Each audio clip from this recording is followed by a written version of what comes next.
अच्छा जी, हमारा जो नेक्स्ट क्वेश्चन है वो है question number 10। Suppose x is an integer.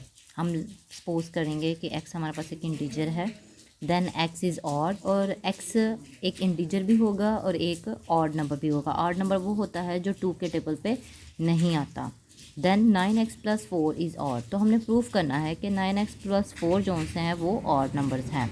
ठीक है, तो अब उनको कैसे करना है? सबसे पहले तो लेट करते हैं x=2k+1 as x is odd.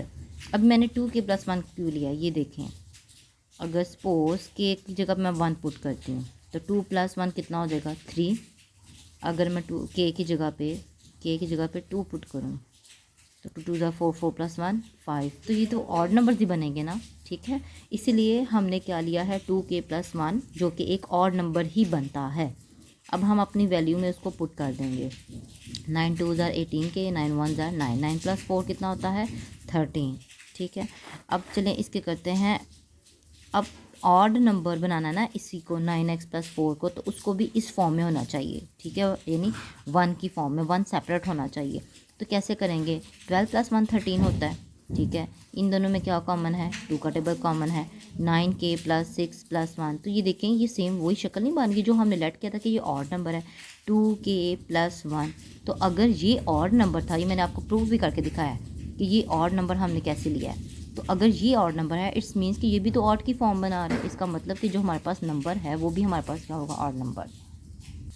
Similarly इसको भी करना है, हम ऑड नंबर लेंगे यानी x=2k+1 लेंगे। फ़र्क ये होगा कि अब ये क्या आएगा, ये इवन प्रूफ होगा।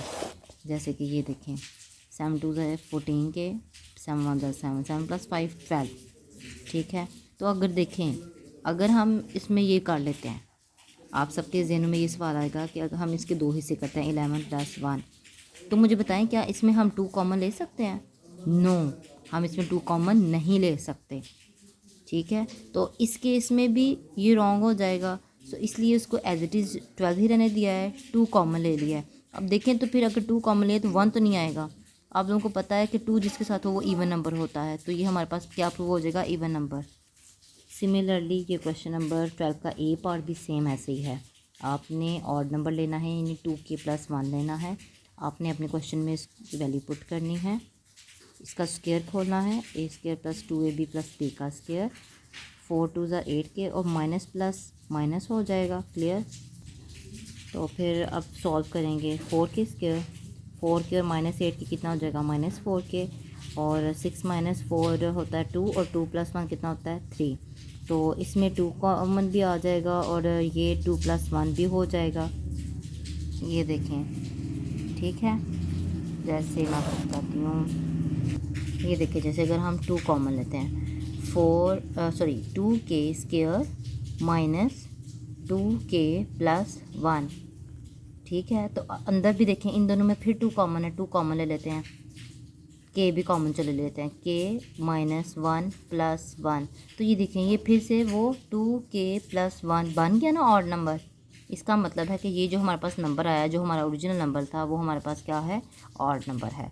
इस तरीके से इसको भी करना है आपने। ठीक है, अच्छा जी, आगे है question number 13। Prove that for any 2 non empty set. Non empty set मतलब ऐसे सेट जो खाली नहीं हैं, उसमें कुछ ना कुछ इंटीजर या कोई एलिमेंट्स मौजूद हैं ए और बी में।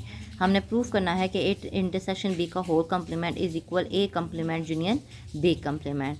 तो अब सपोज कैसे करते हैं? सबसे पहले हम लेट करते हैं कि ए एक्स एक एलिमेंट है जो कि इसको बिलोंग करता है। ठीक है, हमने क्या करना है? हमने पहले इसको लेके इसको प्रूफ करना है, फिर इसको लेके इसको ये चीज़ प्रूफ करनी है। ठीक है, तो हम लेट करते हैं कि x बिलोंग करता है इसको। ठीक है, अगर वो ए इंटरसेक्शन बी के होल कम्प्लीमेंट को बिलोंग करता है, अगर हम कम्प्लीमेंट ना डालें तो वो उसको बिलोंग नहीं करेगा। यानी x जोन सा है वो कम्प्लीमेंट का है, विदाउट कम्प्लीमेंट x इसका एलिमेंट नहीं है। तो अगर x ए इंटरसेक्शन बी का एलिमेंट नहीं है यानी x a का भी नहीं है और x बी का भी नहीं है। तो अगर ए का नहीं है, बी का नहीं है, तो फिर उसके कम्प्लीमेंट को होगा। ऐसा ही है ना, उसके कम्प्लीमेंट को होगा।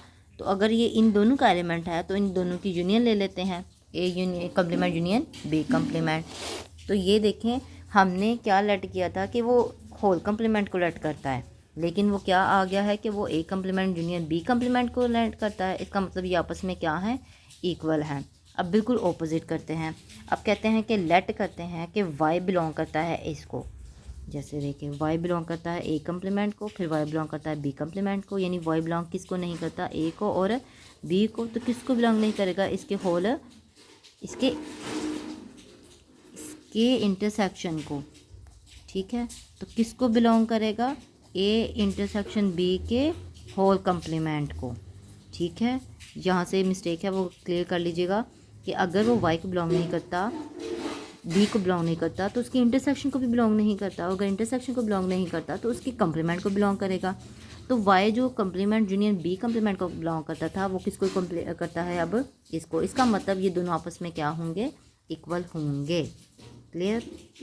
अच्छा जी, ये तो बहुत ही सिंपल है। उसने बोला कि ये आपको केस दिया गया कि x square less than y square है, ये दोनों पॉजिटिव नंबर्स हैं।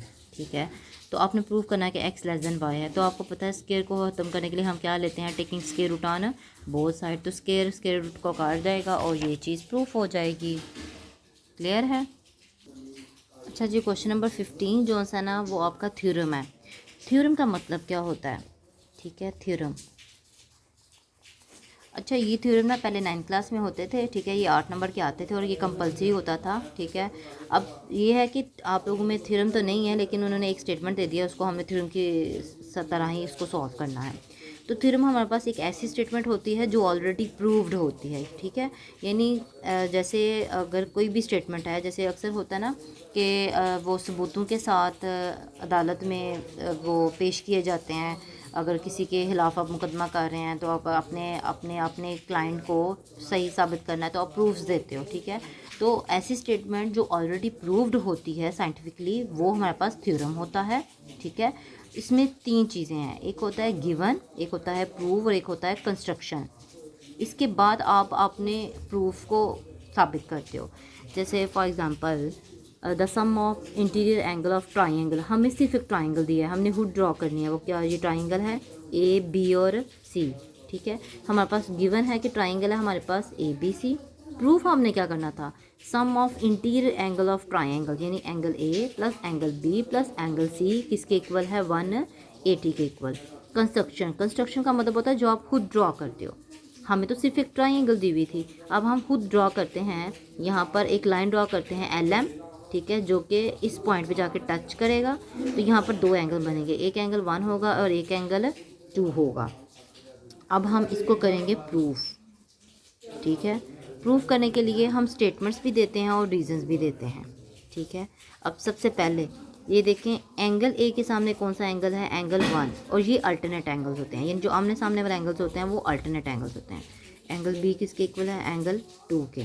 ठीक है, इसके अलावा angle 1 plus angle C plus angle 2 is equal to 180। Why, because of straight line. आप लोगों को पता है स्ट्रेट लाइन का जो एंगल है वो कितना होता है, 180। तो जितनी पॉसिबिलिटीज़ थी वो मैंने बता दी हैं। जैसे एंगल ए 1 के इक्वल है, एंगल बी 2 के इक्वल है। तो फिर तीसरा है क्या है हमारे पास, angle 1 plus angle C plus angle 2 is equal to 180 due to straight line. तो एंगल 1 हमारे पास किसका है, अल्टरनेट ए का। एंगल 2 किसका था, बी का। तो A plus B plus C is equal to 180, ये प्रूव हो गया।